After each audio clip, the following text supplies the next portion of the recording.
So welcome to the next edition of the Punk CX podcast. This is one of those episodes that features a series of chats that I had with Adobe executives that I met with while at their summit event in Vegas last week. I talked to Luc Dammann, who is the president EMEA at Adobe, and his colleagues, Nina Caruso, who is a group product marketing manager, real-time CDP at Adobe, and also Vivek Pandya, who's lead insights analyst over at Adobe. Now, some of the things we cover include the big themes and takeaways from the event, whether we are at an inflection point when it comes to agentic AI, why we should be thinking about people and process over technology, the latest trends in AI and CX, how they are impacting brands, and what brands should be doing about it. So there's a lot to cover, so shall we get into the first conversation that I had with Luc? We're at Adobe Summit. This is a Punk CX podcast. I'm with Luc Dammann, who is president of EMEA for Adobe. This is the first interview of a series of interviews that I've been doing at Adobe. Luc, we have spent some time before. Lovely to see you. Yes, great to see you, Adrian. It's always a pleasure to be on Punk CX. I always follow it. I love it. They're brilliant. Thank you. So I am doing a series of interviews with different sort of people. The first one is with yourself. And I wanted to start in order to give people a flavor of the event and what's kind of happened, because there's been a lot of showcased innovations and announcement here at Adobe Summit. I mean, like in many sort of tech vendor events, it's like you're drinking from the hose pipe sort of thing. Yeah. And I wanted to, but all of that has been focused on creating, content and scale, orchestrating personalized experiences, and just driving better outcomes and business growth. Here's the hard job I want to give you, and which is, can you give me a brief overview of the highlights and the big themes that are coming out of the event kind of this year? Sure, would love to. And we are just right out of the keynote day 2, right? Yeah, you get a feel for that. And I think one of the keywords was inflection point. And I think that's what we are at. If you think of the enterprise in this agentic era, we're talking about the enterprise is now both human and agentic. Yes. Not one or the other.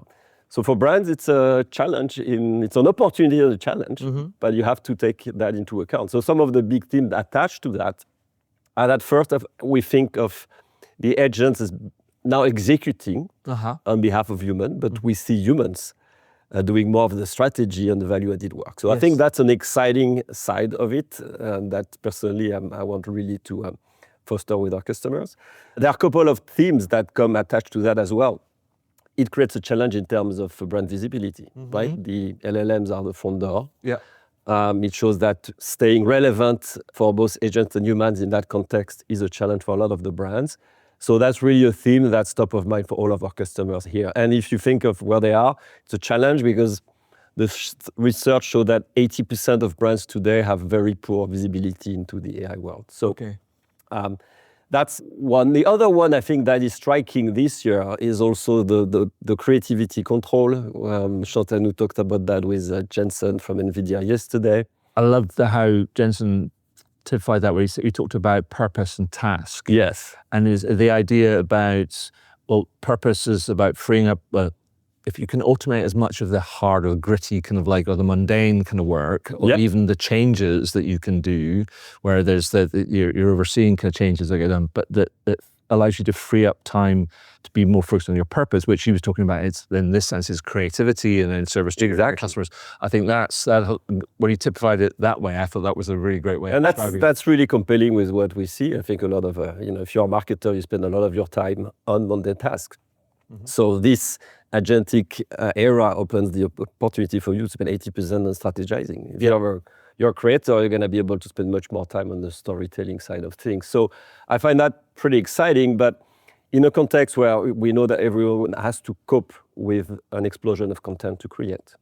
I think the notion of brand control and brand safety is absolutely top of mind as well for everyone.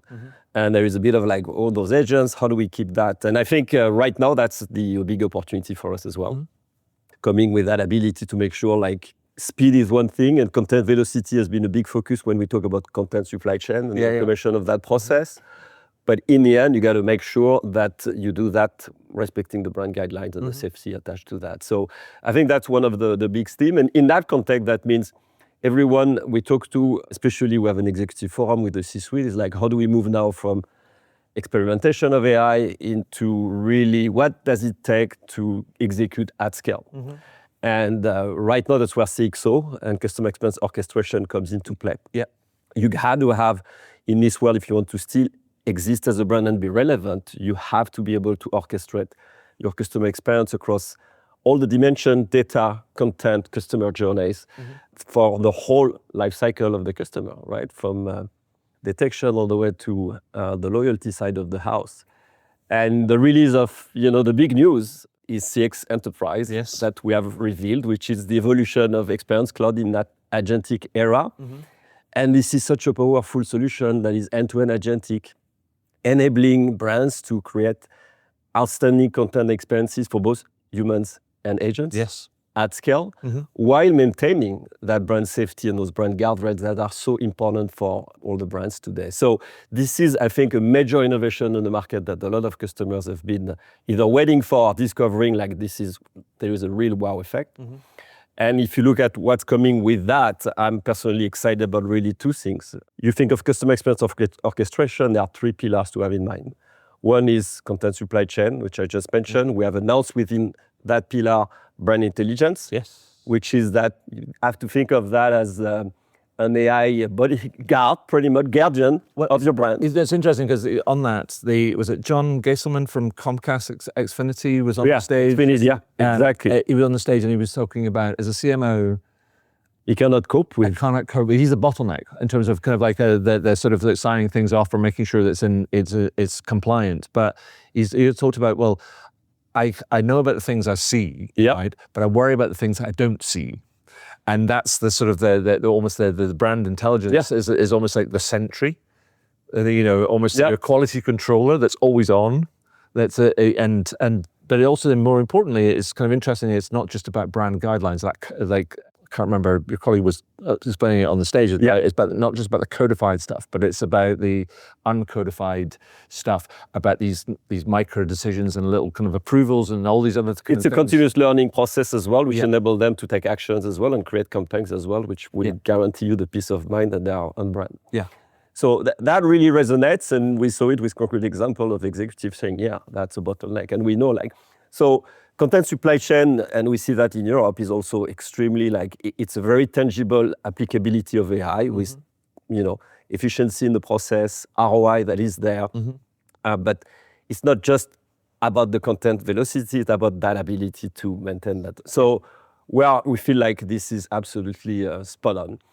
The second one, which makes me extremely excited, is that the second pillar is customer engagement. And within that, we heard Andrew talk today about CX coworker, which you need to think of a super agent that's going to be there to help you. It's like going to be your AI project manager that is always on and making sure they coordinate all of the other agents that are purpose-built for this. But they are going to pick exactly what agents need to do, what job, based on the request is a business outcome you want to deliver. Sure. Right? And without that, you're going to have to think of, even if you have agents, you're going to have to think of which agents am I going to use, how I'm going to orchestrate them, how I'm going to monitor results. Here, coworker is going to create the plan, it's going to execute the plan, it's going to monitor results, and it's going to keep learning along the way as well. But it's important to point out, because we talk about coworker, it's not just a monolithic coworker. There's tons of different agents. So if you go back to last year, you announced a whole bunch of agents within the platform, and it's almost a bit like it's an iteration and step up from that, where you're pulling it all together. So it's almost like it's a bit like having a Swiss Army knife, where you go in, here's the instruction, and then it picks the right sort of tool to kind of respond to the request. And we believe we have taken a deliberate choice when we think of agentic to be purpose-built for what we do, and we do well, which is marketing workflows and customer experience workflows. So it's going to orchestrate all of those purpose-built agents, but it's going to also take, as we saw today on the demo with Ulta Beauty, agents that you have put in there. So the interoperability aspects attached to that, the fact we're opening to the ecosystem, and Adobe is the first to build bridges instead of creating a walled garden here, I think is what customers are expecting, and it is great, and it's opening a new era in terms of also the partnership we have with brands going forward, because CX Enterprise comes with, it unifies purpose-built agents. It unifies actually reusable asset skills that you'll be able to build upon. And it has all the MCP endpoints, which are building that interoperability, which opens the door for, again, a lot of co-innovation to customize solutions for our customers. And to that extent, what the work we've done with Tesco, we have announced that partnership with Tesco like 2 weeks ago, I think now, is exactly in that frame of mind. Like, how do we co-innovate together in the agentic world to reinvent, to some extent, retail together with the ability to really build something that's going to be, we keep learning and we co-innovate and we put forward deployed engineers together to come up with a solution that's going to be also very fit to what we want to deliver for our customers. I thought it was also interesting, part of the demo wasn't today, yesterday, and it sort of brings that interoperability and new data to life, where was one of your colleagues showed that they were designing a campaign and they're picking audiences, but then there was this agent working autonomously who had pulled in customer interaction data from the sort of a CCAS system or a customer engagement system and said, oh, here's what we're learning from real-time calls and chats and texts and messages and emails and things going, here's an audience you might not have thought of. Don't know, what do you think you added to that mix? Which I thought was brilliant, because actually you're starting to really reach into other kind of like data areas and places of insight when it comes to kind of customers and what customers are saying. So that I thought that was a really interesting kind of like example of that interoperability and how it's reaching beyond the domain of marketing, in inverted commas, into other parts of the enterprise and what in terms of, and also the insights that they can offer. Absolutely. And how it can add value. And I think there is a dimension that is also in this world, it's all about conversational AI, right? So whether it is from a customer standpoint, when you interact with a brand, and we saw Dick's Sporting Goods talking about the brand concierge, for instance, which is, again, how do we make this extremely natural to interact? You got to come back with something that's going to be super precise and relevant versus that's why Adobe comes into play, because you have to have all that intelligence layer underneath, and we're building on decades of expertise on that, especially with the Adobe Experience Platform, which powers over 1 trillion of experiences. So that's going to be extremely interesting. But the conversational AI is also in how the solution and AI is being used internally as well for marketers and to be really like, have the ability to just start from their business problem, ask to deliver on something, and the agents will work and they will be able to. There is always a human in the loop option in here. But it's just a huge amplifier in terms of their job and what they can produce. So I find that very exciting. Awesome. So right at the very end of day 2 keynote, there was a bit of a, there's a CX maturity thing that we produced. And that was like, I love a bit of a maturity sort of like kind of thing. But it also speaks to the fact that you just kind of, they shared that at the end, which I'm going to go check out. And I'll put a link to in the show notes and things. But it also speaks to reality, which is this is a journey for many brands. And many brands are struggling to harness the potential of all this and get themselves ready and think about the right sort of capability and do they have the data kind of in the right sort of shape and things, but to drive all these better outcomes. But what are some of the leading brands that you're working with? What are they doing differently that's sort of setting themselves apart from the kind of crowd? Because we can see all the big whiz bang and all these big, I mean, the Dick's Sporting Goods, I think is a great story. I love the way that they've gone, it's not about customers. We talk about our customers as athletes. It's about their journey and how it completely reframed. It's just crazy, but brilliant. But what are you seeing that the leading brands are doing differently that's kind of helping them set themselves apart and start to drive those outcomes? It's a great question. I think that momentum. Exactly. Now that you mentioned that, it's like the brands we're working with, and Tesco is a good example. It's the customer centricity that triggers the whole thing. It's like, who cares about AI for the sake of AI, or it's about how AI is going to enable you to just. I think the one where we see are really accelerating and taking the lead is looking at AI not just for also the efficiency side, which is phenomenal, clearly productivity, but it's really for how it's going to help them differentiate and really build a sustainable competitive advantage. And it's a growth lever more than just an efficiency. one. So I think coming from the customer pain point, understand like what can you do to optimize, where do you see friction in your customer journeys and how can you use AI to do that is, I think, the starting point. And that needs to be driven out of a CEO mandate. Yes. We have seen a shift in the last 2-3 years towards a sponsorship on a lot of the projects we have at board level and CEO themselves being directly involved. And they are all eager, by the way. That we are past the FOMO foggy. They're all like, they're done with pilots. They want tangible, executable results. And that's why they are looking at Adobe in terms of workflows. And there is an adoption aspect, which is very important as well. How do you embark your organization into it? So it starts with a strong business outcome that you are looking at. A CEO mandate that is diffused then in all layers of the organization with a very strong, I think, empowerment of the mid-management to explain what is being done. Sure. And I think attached to that, where we see a difference is like if you do this in a responsible way, especially in Europe, both customers and consumers are very sensible and sensitive to how you deploy AI. Are you doing it responsibly?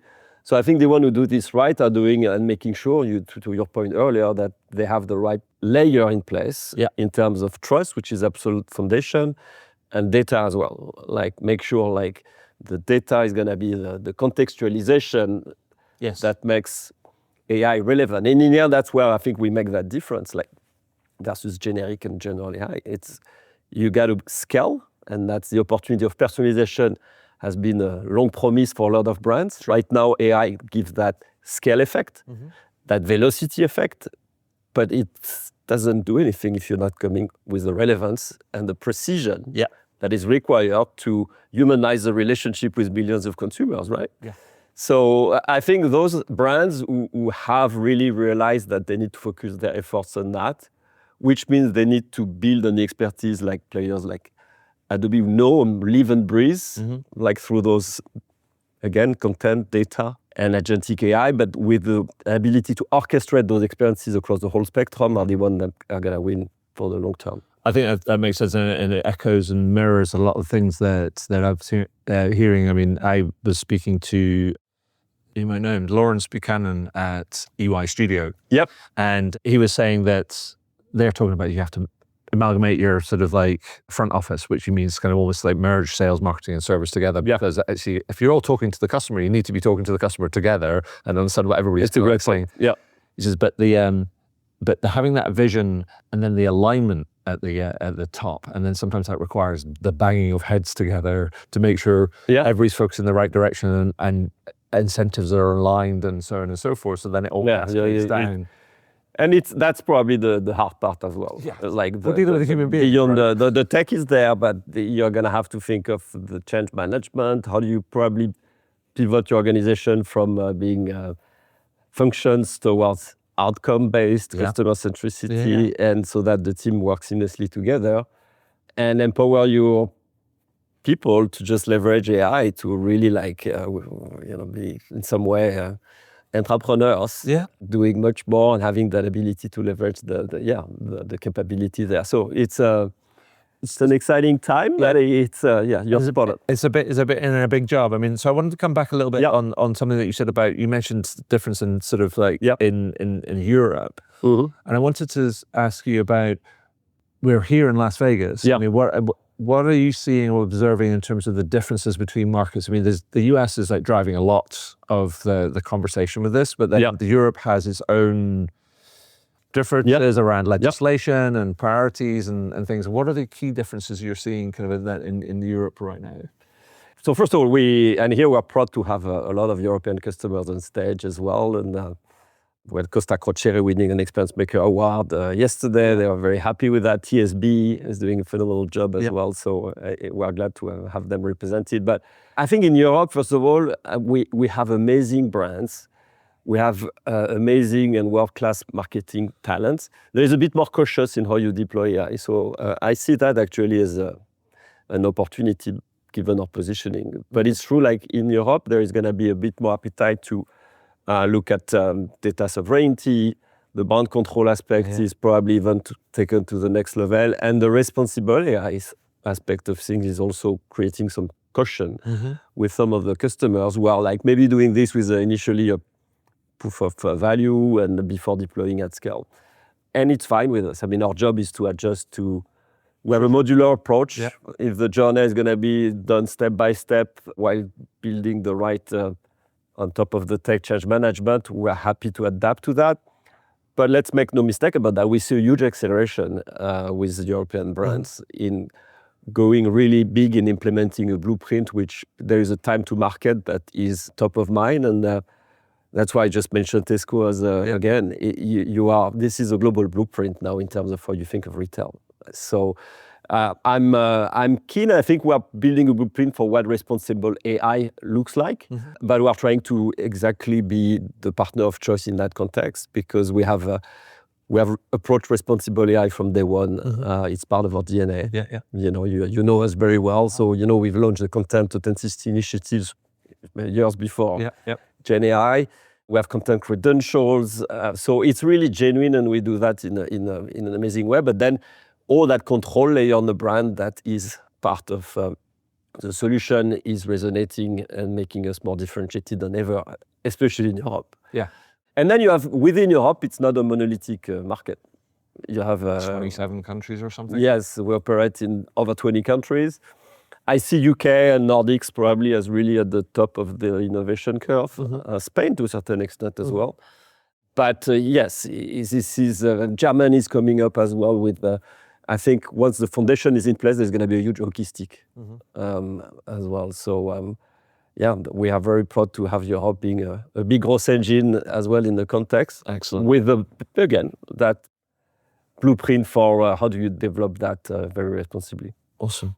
So, final question. Yeah. Then that you'd like to add or to highlight from kind of like Summit, because I think that it's been fascinating. Yeah. It's like, and trying to, what Adobe's announced, where you're building to, and a lot of the stuff is already kind of generally available, or is coming in the next sort of like 90 days, and so it's all there. It's happening now. It's not pipeline stuff that's on that's on the roadmap. It's like here and now. But so, any parting thoughts? No, it's to your point. It's happening now. So I think I really go back to the term of the weak inflection point. I mean, right now it is the time to really make sure you invest. And Jensen was talking about that yesterday as well, right? It's better to be ahead. Now it's like you got to leverage that opportunity. Better to be early. Better to be early, but now it's to be late. Exactly. And there's so I think it's a double-edged sword that you need to look at that. Consumers have already changed their behavior. Like I've changed mine in the way I search, like you probably have done the same. So you got to adjust right away. So you have a choice to try to do it and do it yourself and try to build, or you can build an expertise. And I think that's what Adobe can provide today. And now we're excited to partner with brands to just see how we can co-innovate together. And I think that's going to be the model of the future, like trying to do something which will, for each brand, provide a distinctive advantage that is very keen and true to their brand DNA. And that's what we want to do. I think the change management aspect of things is, to your point, something that everyone needs to think of. And attached to that, that means how do we think of reskilling, upskilling teams in a way that will probably prepare them for leveraging the opportunity. There are lots of interesting examples happening right now of brands who are leading. They are just already thinking of what are the right skills to do that. And we're here to be consultative in that as well. Perfect. So thank you for sharing some time and your insight, your expertise with me today. It's been always a pleasure, Adrian. Thank you very much. Thank you. See you soon. So I really enjoyed my chat with Luc and really like how he expanded on their view that we have reached an inflection point in the agentic era and that leading brands are starting to differentiate themselves by viewing AI as a driver of sustainable competitive advantage and growth, not just efficiency. So let's kind of keep going and let's get into my chat with Nina Caruso, who, I remind you, is Group Product Marketing Manager, Real-Time CDP across Adobe, where we talk about how even the best technology, such as a real-time CDP, is ineffective without the right people organized around the right processes. So welcome back to the podcast. I'm here with Nina Caruso, who is a Group Product Marketing Manager for Real-Time CDP at Adobe. It's quite a long title. Hello, welcome to the Punk CX podcast. How are you doing? I'm great. Thank you for having me. You are very welcome. Now, you had a session that you were speaking, which, let me get the title kind of right, because I thought it was a great title, which talked about, what is it? People and Process Blueprint for Scaling CDPs, which I thought it was great because it's actually not just about technology, it's about the other stuff.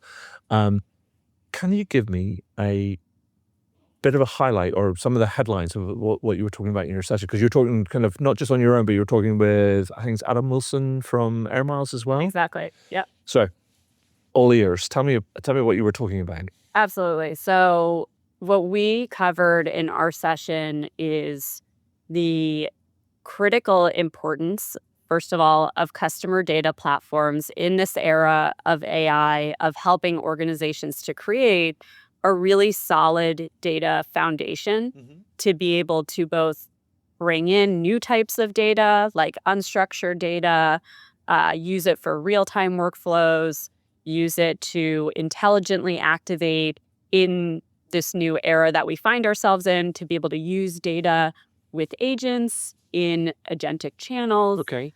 But what we really get to the heart of in the presentation, and you cover this in the name, is the people and process part of it. Because it does not matter, in many cases, how much data you have. It doesn't even matter if you buy the best technology to help you organize it, like Adobe's real-time customer data platform.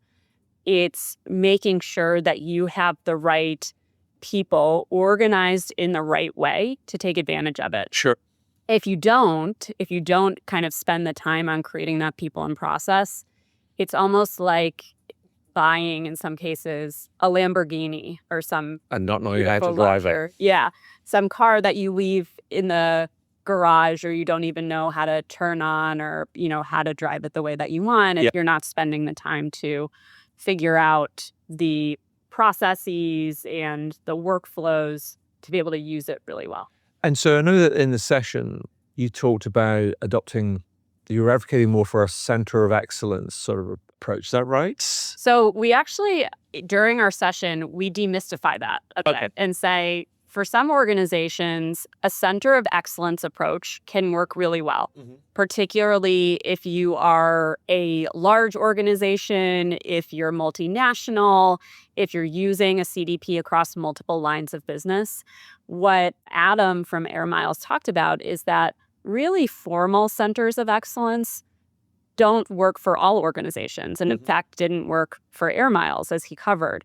And what worked a little bit better for them, and he talks about this in his own words, is a quote-unquote stealth center of excellence. Okay. Help me understand what that means. Yeah, what it means is that having a very, very formal process didn't work well for their organization. Okay. What we highlight in the session is that at the end of the day, no matter the type of organization that you work with, there has to be some type of operating model. Right. What does that mean? It means there has to be someone who is responsible for the customer data platform. It means there has to be some agreed upon ways of working.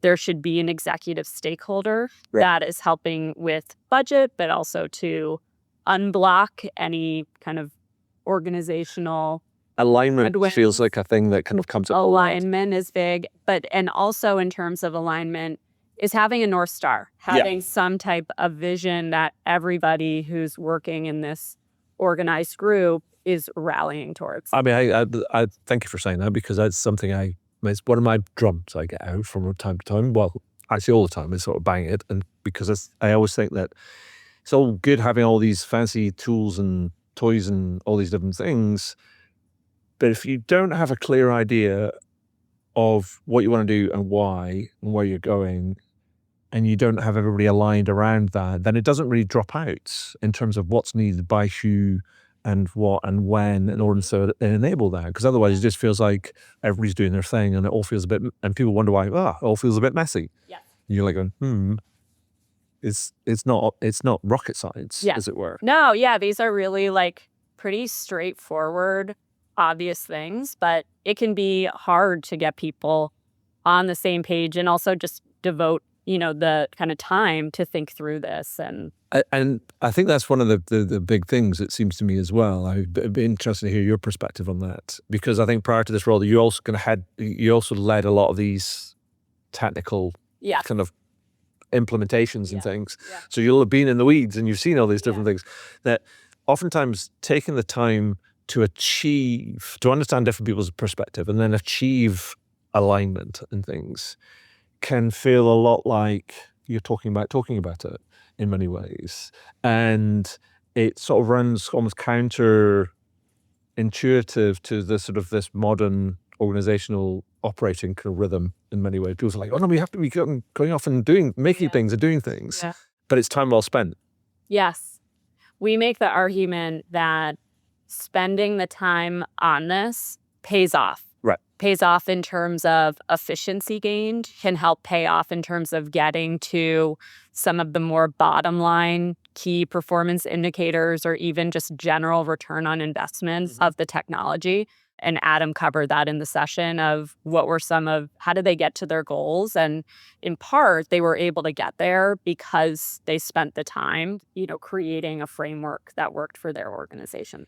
And the other thing that you could talk about in the session, I think that I wanted to kind of pick up on, was you talked about these being very clear that adopting this type of like a CDP platform in order to drive this kind of, as Adobe likes to talk about, it's a personalized experience at scale, requires and is going to require new roles and skills and responsibilities and things. And I wonder if you could tell me a little bit more about where you think that organizations need to mature into, or to build capability kind of into, because there are some gaps in the capability gaps in this, it feels to me. So where are some things that the organizations need to be thinking about, where they need to be building skills and capabilities in order to deliver that? Is that fair? It's interesting. I wouldn't make the argument, something that we talked about in the session too, is, hey, you don't need to necessarily go out and hire a bunch of people to, run your CDP. But I think it is important to think about, as you're building some type of operating framework for a CDP, to whether that's a center of excellence or more informal, to think about having a diverse set of skills. Okay. That can be across multiple people, or it could be within one person, of people who have an understanding of the enterprise data, who know where it exists and can be able to bring it into the CDP. Important to have some people too who maybe come from more of an analytics background and can help with some of the measurement. But I think something you were hitting on in that question was, what are new skills that we need to, start to think about as we move into customer experience orchestration in the age of AI? I think what's going to be really important, and I think about this in my own kind of day-to-day work too, is how do we all get more comfortable of working with agents and thinking of them as coworkers. Sure. In many ways, of thinking more about how do we integrate agents successfully into some of the existing workflows that we have, to think through how do we give ourselves time back to move away from some of the grunt work, if you will, some of those repetitive, low-value tasks, and give ourselves time, the time back to focus on more strategic endeavors. Yeah, no, I think that's it's fair. So thank you for asking kind of the question I was trying to ask in a better way than I was asking it. So that's kind of very helpful. But kind of just wanted to revisit some of the Air Miles sort of experience and what Adam was talking about, because I think it's interesting to highlight. I mean, what were some of tell me a little bit more. Unfortunately, Adam's not here, but can you tell me a bit about Adam's kind of story and Air Miles' story, and what, because you mentioned some of the things, the challenges that they had to face, and particularly the stealth. We're going to remember, we could talk about the stealth thing. Yeah. Tell me a bit more about what they did, the challenges they faced, kind of how they overcame them, and actually what some of the outcomes of kind of have been. Yeah. What's interesting about them is they are a very data-centric organization, and they wanted to move from we don't want to just have all the data for the sake of having the data. We want the data to work for us. We want to be able to activate it, to use it as a means toward an end, and that being customer engagement and growing their user base and, cross-selling and upselling and things like that. What Adam will walk through is that this is something, the figuring out the operating framework for them and the people and process element of this, he'll, tell you this if you were to speak with him, is that this didn't go perfectly, like right out of the gate. Right. There was a lot of test and learn mindset to this, and needing to spend time of figuring out and spending that intentional time of, okay, we tried this didn't work, we need to tweak this, to figure out what's the right combination of processes and people that will make the CDP work for us. And he would tell you as well, and covered in the session, that he talks about this as transformational fatigue, right? Where we've been in this, decade plus time period where digital transformation has been such a buzzword, and figuring out how to adopt new technology, how to organize people around it. And I think their organization was left exhausted by some of that and wanted to be able to move beyond, some of the time associated and effort associated with more formal centers of excellence. So that's how they landed on kind of this stealth COE, where they had the people and process, but it wasn't quite as formalized, Right. Okay. as it had been in the past. Some of the things they were able to achieve by finding the right model that worked for them and taking that time to tweak it and optimize it so that it worked for their organization, were being able to have a higher coverage of audiences used across the organization, of having one repository where audiences are built, and making sure that they're not just built for the purpose of building them, that they're actually being used and activated, and decreasing time to market as well, of being able to take a request or an input from a marketing team or a paid media team, and being able to much more quickly get that out. Okay. I love the idea about transformational fatigue, because I also think about there's other things I talk about when people launch another transformation initiative that can sometimes people can get corporate indigestion, as it were. You just go on, I'm getting heartburn from that sort of thing. And so I think it's really smart you have to understand your context. Yes. In order to be able to deliver something. And I think the whole stealth thing kind of makes sense, because you're like going, nah, the thing we're doing or the thing we want to do is not wrong, but actually contextually it doesn't kind of like make sense to do it formally, and therefore we're going to do it informally as well. And I think that's a really important kind of point, and particularly for people listening, and it's like going, just formal may work in some contexts, and then sometimes you need to be a bit more stealth or a bit more guerrilla in order to because it's all about the outcomes, and whatever outcomes you wanted to do, and you got to figure out the best way to achieve that. Yeah, well, I think it's important to recognize that finding a right kind of people and process and operations fit it's not one size fits all. No. And it has to be, tweaked to be successul. So, one final question, and it's something I wanted to kind of to draw on, because you're talking about CDPs. Now, right now, it feels like we're in an environment where people are talking about real-time decisioning, orchestration, contextual intelligence, all these different little things. And people are like, wow, because that's going to be CDP, or it's going to be CRM, or some people are going, it's now going to be these sort of CCAS, because they're having all this real-time interactions and things. And it's been like, it feels like it's a bit of a big street fight, but scuffle sort of thing, kind of like people are having to figure it out. I wanted to ask you, just get your position on it. So why do you think that I mean, one, do you agree with that in terms of these are the kind of the big platforms that are emerging? And two, why do you think the CDP is best positioned to sort of to deliver on some of the promises that they're talking about? Yeah, I agree that there's a lot of technology that is playing Jostling for position.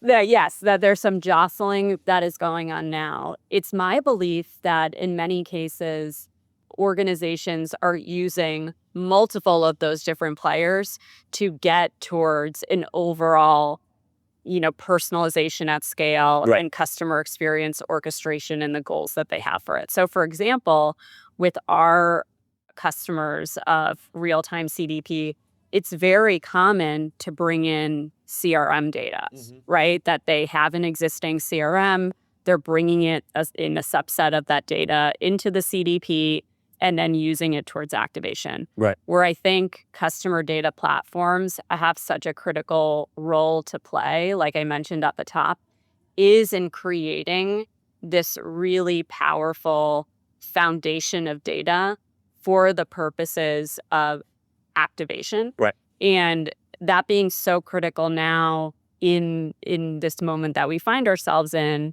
as there's new data emerging because of AI, there's new channels that it can be used in. I think what customers sometimes think of AI is great, I can move faster, I can do more. In reality, it won't serve as any type of silver bullet or even a Band-Aid. Right. What we find is that sometimes it can expose the cracks in the data foundation and can expose flaws in it. And we see CDPs as critical to helping customers create that solid data foundation that is harmonizing the profile across structured and unstructured data that has that governance layer so that you can really confidently activate data. There you go. Nina says it's thus.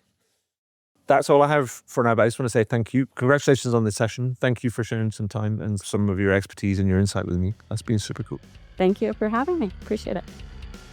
Well, that was another great conversation and some really fantastic insights. A couple of things that stood out for me include, one, how AI exposes data flaws, and that working with AI agents as co-workers is becoming a new skill that we all need to start thinking about developing. Lots to think about there. Let's keep going and let's get into my next chat. And this time I speak to Vivek Pandya, who is the lead insights analyst across at Adobe. We're here at Adobe Summit again. This is another featured interview with an Adobe expert, but also a friend of the podcast, Vivek Pandya, who is a lead insights analyst at Adobe. Is that right? That's right. Perfect. Welcome back. Thank you. How are you doing? I'm doing well, especially given day one at Summit today. I'm holding up well. Perfect. So here's the thing that I wanted to start with. I wanted to start with so you and I had a chat on the podcast about a year ago. In fact, it's almost exactly a year ago. And there was these kind of trends, all these insights that's coming out about consumer behavior, particularly around AEO, GEO, call it what you will. And you were sort of saying, this is some emergent stuff and didn't quite know if any of it was going to stick or not. A year on, what's changed? What's sticking? Where are we at? I think we're still in a pretty aggressive growth phase with this type of traffic. So Before we go into it, I tell you what, can I ask you to frame kind of what's actually happening? Because then we can think about sticking. Definitely. So what we're seeing is consumers leaning on generative AI platforms to get the sense of what they want, what's available, do shopping lists, all these types of behaviors. And we previously saw this traffic scaling and meeting and dropping on retail sites last year, and that continues to accelerate. So just here in Q1 2026, we see traffic from generative AI platforms up 393% year on year. So there's very few things that are growing quite like that. Yeah, so it has huge implications for the state of comfortability that consumers have with using these platforms for all different use cases across industries, but especially retail, where they want to understand what's available, where they can find cheaper versions of goods, where they can find, certain items for specific people and kind of get it comfortable when you shop for other people. So that's been very exciting to see. I think compared to a year ago when we first talked, generative AI platform traffic was converting it was growing in terms of conversion, but it was still underperforming general traffic to sites by about 38%. Okay. Now, here we are a year later, this traffic is overperforming non-AI source traffic by over 43%. So you've gotten a situation where consumers are very comfortable, having that dialogue with the LLM agent, seeing what's available to them.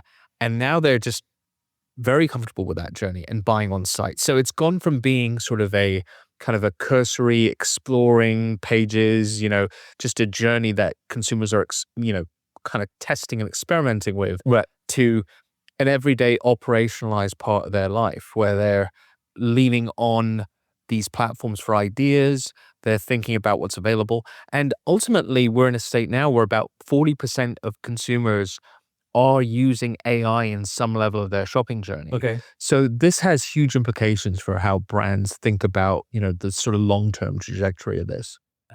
So let's unpack that a little bit, because it makes me think that either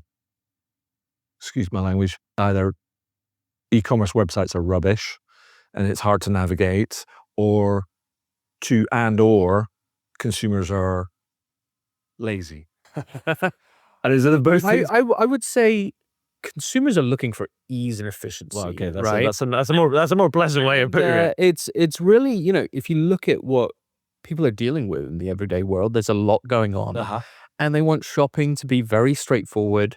They want the peace of mind that their choice will be, well vetted, and it will be sort of confirmed to them in the sense that they'll be happy and satisfied with their order and they won't want to return it. Yeah. So that's where the LLM is really coming through, because we're seeing, even through survey research, we obviously look at a lot of our data through the overall Adobe Analytics data set. We're able to get some really great dynamic journey data from there.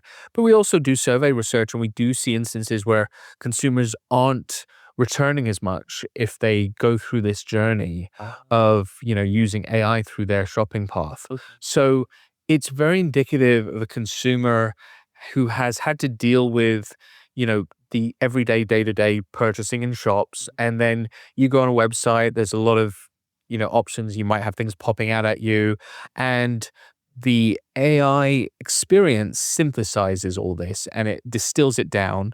And the successful outcomes consumers are having with it, and the fact that they're trusting these results, is resulting in them using it more. That's our explosive growth, and it's driving stronger purchase intent, and that's our conversion rate over performance. So this is a real sort of paradigm shift for these brands to think about, because how do you ensure that you're getting the right visibility in this type of environment? And you also have to make sure that your site is ready to absorb traffic from almost a pre-qualified generative AI lead. Okay. So you have that back and forth conversation, you're understanding, you're getting a rich sense of everything that's available. And then once you get on the site, we're again seeing this traffic is very research focused, they're strategic and conscientious, they're spending more time on site. Okay. So that's resulting in them being very comfortable purchasing. And so that's a pretty impressive metric, the conversion rate over performance. Yeah. But the other metric that's just surged since the last time we've talked, and it's so important, is revenue per visit. Okay. That is up 37%. Because they were converting at a higher rate, but it was a lower click-through sort of thing, but it was a higher rate. Last year, the conversion rate was underperforming non-AI source traffic, and the revenue per visit was also, lower. It wasn't, we weren't just seeing as much sort of that volume from a revenue perspective, but here that's sort of scaling from on a per visit basis. So it has a lot of implications for how you can think about, if you drive more of this type of traffic, if you make your site more machine readable, then you'll be able to, see a higher revenue per visit, which will net out in higher average order values and overall revenue. And so help me understand a bit more also about is all this happening on the, if you like, the, call them out in the wild sort of Gen AI, answer engines, as it were? Or is it this also that in combination with brands' own sort of agents as well, and when that marriage happens, then the navigation is much easier. Yeah, so this is purely at the moment third-party platforms. Okay, plus machine readable kind of like catalogs. Exactly, right? Exactly, and then they're finding what they need, and then they're making their way over to the site. So there is stronger upside if you can also create a concierge type experience, be able to provide answer engines on the site and experiences like that.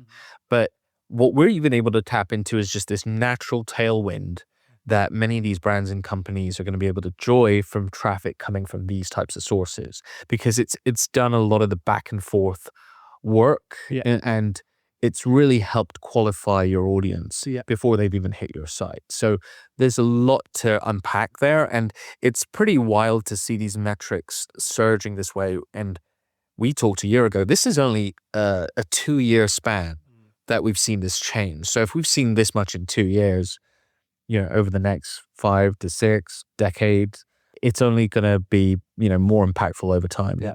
I mean, I've always thought, and I remember doing this wrote this kind of piece, which was a bit of a, I don't know, a bit of a rant, if you like, call it an expose, if you want to use kind of like fancy words. And it was that I went across, identified a whole bunch of top retail sites and went into their search bar on each kind of site and typed in customer service into the search bar. The results were ridiculous. I think on one, which was the most comical, I got recommendations for about, I think it was something north of 18 different types of white sneakers or trainers.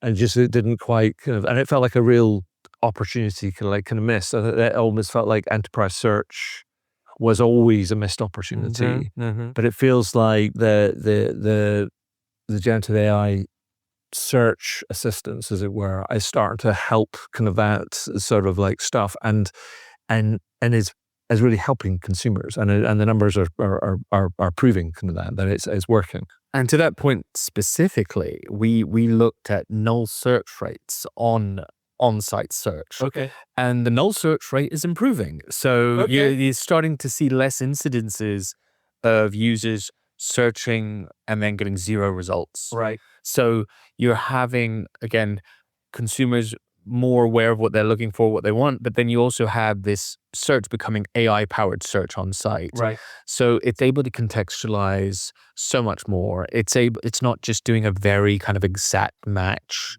kind of, keyword-based logic. It's really understanding the full context and then providing the users with more meaningful results. Perfect. So I wanted to also then, because I know that you were speaking earlier today, and I watched the session and there was lots of kind of good stuff and lots of data and lots of research in there. But I wanted just to zoom out a little bit, because you highlighted 3 big trends that you're starting to see. And I think they might be kind of informative for the people that are listening in. So could you describe the 3 big trends that you're seeing and kind of what they sort of mean in broad terms? So I think we see a couple of big trends that we're profiling very closely. So the one key one is we continue to see that explosive growth from a traffic perspective, and that's just indicative of consumers wanting to lean on LLMs and Gen AI for more day-to-day activities. So that's a trend that really is the baseline for everything else that builds on it. So the fact that we're still seeing triple-digit growth, not just across retail, but in travel and financial services and technology, it's really clear that this has, a comfortability factor. So you're going to have more users just trying it out, and the ones who do try it out are going to be satisfied with their result, and they're going to use it more. So that's one key piece that's really important here. The other important trends that we're seeing is just consumers really shopping with intent and really informing how they spend. So that helps inform the metric surges that we're seeing. So again, the conversion rate over performance, the revenue per visit is pretty sizable. And we're also seeing them spend more time across the site and the bounce rate is better. So all of this helps brands and companies. I think from our view that there's also a question about readability, Right. and how readable is your content. So another trend is improving readability, and we're seeing that kind of incrementally improve, but we do see a breakout of certain top performers or the brands that drive the most AI visit share overperforming in terms of readability. We're in a state right now where about a third of the content across retail pages is unreadable. Right. And from a machine standpoint. So improving that machine readability will help these brands drive more visibility. So that's important in terms of strategy and optimization. And so those are kind of the key things we're seeing in the data. And I think what we're also very cognizant of is, and one of the things we talked about in the sessions, where you have perceptions around AI that, kind of vary and shift. But if the broader utilization increases, we do see that it's delivering on the outputs that these users are expecting.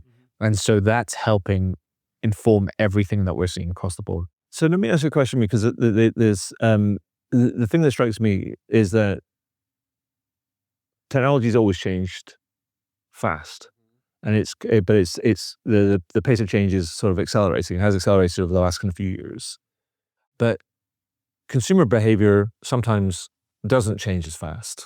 They don't build new patterns of behavior, new habits, kind of that fast. And the thing that I was thinking about recently was the idea of that what happens to shopping, in inverted commas, because I know that people are moving away from sort of searching by keywords and actually now more searching by intent or by mission, and then that's because you've got an interface that can try and interpret that. But what happens to this almost sometimes a national pastime or a national kind of like sport that is shopping? People just like browsing around and doing their thing. What's your data telling you about kind of that? Are people still doing this? Are we seeing just two different activities? Yeah, I mean, I think you have still audiences out there that are comfortable shopping, in traditional ways and traditional channels. We do look at this from like, age and income cohorts and all that. We do see this generative AI utilization for all these use cases kind of over-indexing with millennials and Gen Z, but we don't see Gen X and boomer generations that much further behind. So you do get the sense that many across the age cohort spectrum want to kind of test this out and experiment it and not potentially get left behind by some of these things. So that's one part of it. But you also have, the LLM operating as a true informational source. Yeah. So if you are interested in like, I want to go to a market that has little trinkets and I can shop in person, you can even lean on the LLM to give you guidance around that. Right. So as long as the operationalization of this continues, you're just going to see some of these, it's kind of like how we think about personalization, where there's going to be different tastes, different modes people want to operate in over time.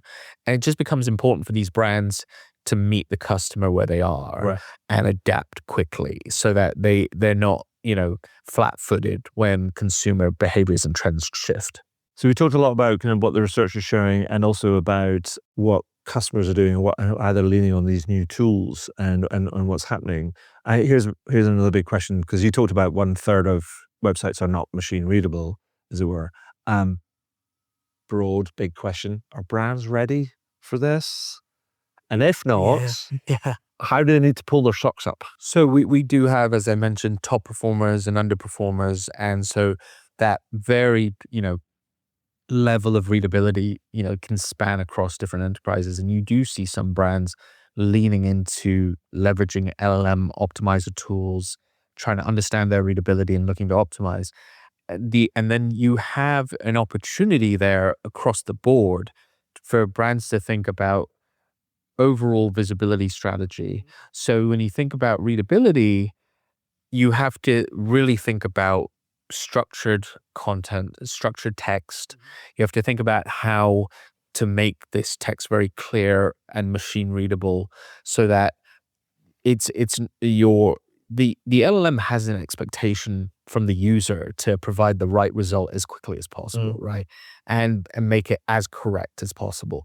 And so making sure that content is absorbed very quickly by the agents is critical. So if you're in a scenario where you have maybe too much JavaScript running across your site, and it's maybe you have too many elements that are kind of blocking loading and things like that can, rupture the experience a little bit as the agent is ingesting all this content, that's something you're going to want to optimize.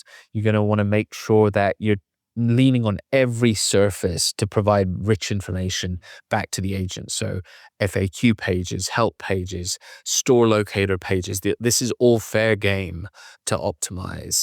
And so that becomes incredibly important. And then the broader strategy around how do you show up as a brand in the ecosystem? Do you have reviews that are current? Are there review sites that are, in consensus with one another and kind of validating things?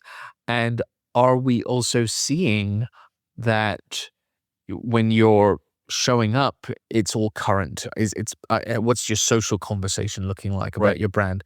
So when the user is asking questions like, what's hot? What's the latest trend in jeans that I should be, it should be able to absorb and triangulate across all that information to give the right guidance back to the user. So it's a combination of, again, the technical tactics across your web surfaces, and then also showing up as a brand in a really meaningful way so you can get picked up on multiple fronts. So if I was to ask you that was a long answer to, and kind of a complex kind of answer, but if I was to ask you to boil it down, Vivek says, do these top two things, what would they be? I think the key is machine readability and making sure your content is well optimized for agents to absorb it, making sure there's really strong structured content there. And you have a tool for that. And we do. And the other opportunity is to think about how you show up as a brand across multiple surfaces. So by doing that, plus using, the LLMO plugins, the optimizer tools, that will put you on a really strong footing to getting that visibility. Awesome. Anything else I should ask you? I really enjoy our conversations. It lets me get into a lot of different areas. I think what we're seeing is also just how quickly things have shifted in that, yes, the AI piece is there, but when we also think about discoverability, we're seeing social media influencers really over-convert in terms of conversion. And, the discovery piece is what all these brands need to really re-understand. And it's going to take some time because you're exploring new muscles of how to think about engagement.